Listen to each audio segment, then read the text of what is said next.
Hey, what's going on everybody? Steve here, Raiken Profit, coming back to you with another video. And in today's video, I want to share with you 5 mistakes if you're planning on flipping items from eBay to Amazon.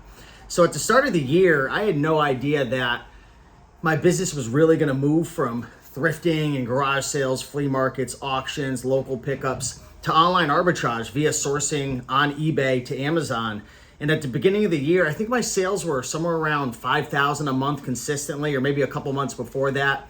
I was just, doing 5, 6, 7 grand a month on average, thrifting and doing RA. And then I discovered eBay to Amazon sourcing and flipping, and the game really changed for me. But to be honest, I made a lot of mistakes, a lot of stupid mistakes. A lot of the things I was doing in my business was completely inefficient because there was no one that I could look up to and talk to. You go on YouTube, you don't really hear anybody talking about sourcing from eBay to Amazon. So I made quite a few mistakes, and I'm lucky that I didn't get my account suspended. I'm lucky I didn't get kicked off.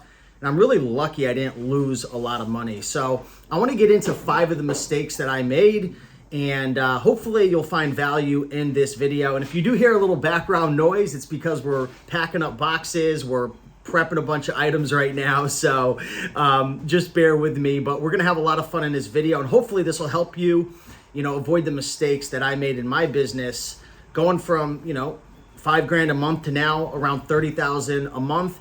And the average ROI of the items that I'm sourcing is typically over 50%, and my profit margins are falling between 35 and 40%, probably closer to 35% right now. I do have a team of about 4 virtual assistants that help me, just to be fully transparent. So let's get right into the video and talk about mistake number 1. This was a huge mistake. I'm literally so lucky I didn't get suspended or just kicked off of Amazon. And what this pertains to is IP complaints. These are intellectual property complaints. So the way it works is when a brand or a product is on Amazon, the owner of that product or the brand owner can literally file an IP complaint to kick sellers off the listings for a wide variety of reasons. So I highly recommend, before you sell any item on Amazon, especially new items, popular items, you don't really have to worry about this with like used books and stuff, maybe outside of textbooks. You really want to have a good software and some strategies in place to check to see if these brands are filing IP complaints. So I'm going to put a link down below to a software that I highly recommend. It's called IP Alert. It's a Chrome extension. It is paid, but it's well worth it. And essentially it'll warn you if an item or a product is known to file IP complaints. Essentially it's just a Chrome extension. You load it on your computer, and it's a lot more accurate than a software like SellerAmp, which will give you warnings, but I found that it's not 100% accurate. IP Alert does have an advantage because the information, the data is crowdsourced, right? So other sellers like you and I can input the data and crowdsource the information to help all other sellers. I'm not exactly sure how it works, but if you're interested in that software, which if you're an Amazon seller and you're selling anything outside of books, definitely get it. I'll put a coupon code down below, Raiken30 in all caps, and that'll save you $30 on the annual membership or the lifetime membership. So that's a big tip right there. Also, you can use Keepa to take a look at the number of sellers that are on the listing. And if you see maybe like 8 to 10 sellers on a listing, and then all of a sudden it drops to 1 seller, and you notice that 1 seller is the brand, stay away from that product. I can't say it enough. So that was a big mistake I made. Luckily, I only got 1 IP complaint, and I just appealed it and it got removed. So I got really lucky, but I'm surprised I didn't receive more IP complaints. And I've sold over 5,000 items in the last year. So I feel like I'm pretty lucky. Number 2, avoid counterfeit items. Okay, so there's a lot of various items that you can source on eBay that will be counterfeit, that will be fake. And you've got to do what you can to be able to sleep at night, to protect your account and make sure you're not selling fake items. Now, this is a big topic I could dive into, but I'll just give an example of something that I do. So in my business, you can see I sell, DVDs and various items like that, CDs, video games, board games. But with DVDs, there's a lot of fakes out there. Now, I have a video coming out soon that shares all the things that I do to prevent counterfeit DVDs, some on the front end, someone I inspect, someone I list. But one of the big things that I do, and this might, again, I don't know how beneficial it is, but for me, it helps me sleep. I don't buy any DVDs with a rank that's less than 10,000. Why? Because I've noticed from previous experience, the DVDs that are counterfeited and fake the most are the ones that are really popular, the ones that are current, and the ones that are really fast selling. So my team is trained to not source anything under 10,000. Even between 10 to 20K, we're really looking over that DVD. We're looking at who the seller is. We're looking at, is there multiple quantities being sold on eBay? But be very careful, because in the beginning, I didn't have such strict rules, and there was a lot of counterfeits that I was catching, and it just made it stressful having to deal with returns on eBay and different things like that. So that's really important. Mistake number 3, flipping items from eBay to Amazon, is I started to have cash flow issues because I wasn't paying close enough attention to the amount of monthly sales. Now, there's a couple ways that you can check how many sales an item is having over a monthly period. Number one, the easiest way is to look on Keepa. Keepa's a free Chrome extension. There's also a paid version, which is well worth it, like $17 a month.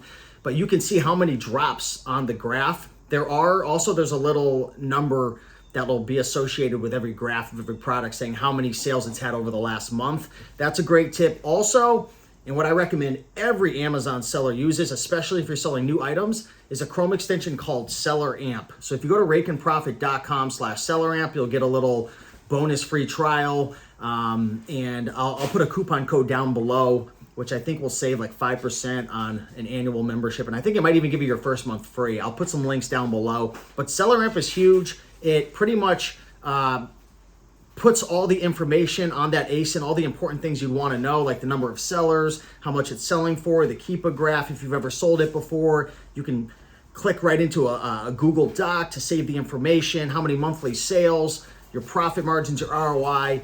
That was a huge game changer for me when I discovered Seller Amp. So big shout out to Fields of Profit and Miles. I believe I learned it from Miles. But yeah, Seller Amp is huge. I think that's like $17 a month. And yeah, my cash flow really started to improve. My turnover rate went from 30% to 50% pretty quickly once I implemented the Chrome extension Seller Amp, and also got a repricer. That's another way to be able to improve your sell-through rate as well. Mistake number 4, buying from, I'm laughing because it's so true, and some of my eBay seller friends are going to hate me, but you got to avoid certain eBay sellers. Avoid buying from certain eBay sellers, because if they have poor feedback, I would say less than 95%, and even if they have less than like 100 reviews, I've noticed that a lot of them are more likely to ship poorly, not protect the item, send you an item that's not accurately described, and just try to pull the wool over your eyes with various things. So just be careful when you go to buy an item from eBay. Check the feedback, check the positive feedback, check out other items in their store. A lot of times if they're taking crappy pictures, not putting a lot of descriptions, not adding item specifics, these are just red flags to be on the lookout for. So for me, I'm trying to streamline my business as much as possible, and I really hate having to deal with returns, counterfeit items not being described.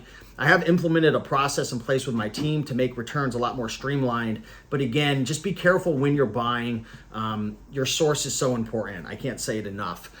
And number 5, this was a game changer. I'm just referencing my list here because I want to get everything for you. Not building a replenishable list in my eBay to Amazon flipping business. What a replenishable list is a list of items that you've either sourced as leads or items that you've sold previously that you have data on. So say for example, I'll give you an example. There's a DVD that I sell typically 3 times a month. It's not a real hot seller. It only has 6 to 8 sales per month, but I pay between $80 to $90 for that DVD, and it sells for around $165 to $170 every single time. And that's on our replens list. It makes me about $46 profit each time we sell it. We keep 3 in stock typically. And once we get lower than that, we replenish our inventory. So the more you sell, the more data you collect, the more efficient and the easier it's going to be to source items and grow your business. Because growing your Amazon FBA business, especially through eBay to Amazon flips, you've got to focus on a couple key things. Number 1, growing your inventory. Number 2, making sure your inventory turns fast enough to keep up with cash flow issues. And number 3, making sure that your profit margins stay intact. So there's a lot of different parts of an eBay to Amazon flipping business. There's a lot of mistakes I've made. There's probably another 50 that I can name off. So hopefully this video is able to add value to you guys that are watching. If you have enjoyed this video, like, comment, subscribe. If you have any questions, drop a comment down below. And if you want to move forward with learning more about eBay to Amazon flipping, I have two options for you. Number one, I'll put a link down below to my free eBay to Amazon flipping course. It's a beginner course, so it's not super advanced. It's about 12 videos. We'll teach you a lot of the basics, teach you how to do things manually. I have a lot of secrets, a lot of systems and processes that I don't share in that. If you want to really fast track your results and be able to join a coaching program that myself and my partner Seth, who does $55,000 a month in sales doing eBay to Amazon flipping, if you'd like to join our exclusive coaching program, we open it typically once every couple of months. We just went through our first group of students recently, and they actually have one more class, which it's been really great. But we only open it up for 10 people. We work with you live multiple times per week. You get bonus videos, you get our SOPs, you get all of our procedures, our systems, softwares, virtual assistant training. It's a pretty comprehensive program. We just opened it yesterday behind the scenes for 10 people. We've already filled up 5 slots. So there are 5 more slots available. Let me check to make sure no one else joined yet. So we still have 5 slots available at the time of this recording. If you go to try to join that program, which I'll put a link down below, and it says doors are closed, it's because we only literally have 10 spots available. And the reason is because we're really not trying to just sell a bunch of courses and just try to make as much money as possible, because really courses are a lot easier. You pre-record all the videos and you just, it's passive. But we're really trying to get results for people. And when it comes to eBay to Amazon flipping, I wish I had a mentor that was able to walk me through the process step by step, have actionable homework assignments every single week, keep me accountable, and we're really trying to get results for our students. So that's why we're only opening it to 10. We want to work with you closely. We want to get you results, and we want to be able to really hold your hand to help you make money. Because if you make money, it's a win-win. You're going to tell your friends, you're going to refer our social media, you're going to have other people join our program. So that's our main goal. That's our long-term strategies to help you guys get results quicker. And, literally over the last year, I made so many mistakes, and I wish I had someone to be able to help me. So if that's interesting to you and you find that that would be of value to your business, check out the link below. That isn't for new sellers. So if you don't have an Amazon account, if you've never sold items on Amazon, if you're a beginner, don't join the coaching program. Get the free course. Start selling on Amazon, get your metrics up, learn the basics. Do not join if you're a beginner. It's not tailored for beginners. It's really tailored for sellers who have been selling for at least 3 to 6 months, have $1,000 to $2,000 in capital, understand the basics of, a lot of the things that I've been talking about here. So I just want to be 100% transparent with you about that. So with that being said, hopefully you enjoyed this video. Leave a comment, hit that like button, and I'll see you in the next one. Much love.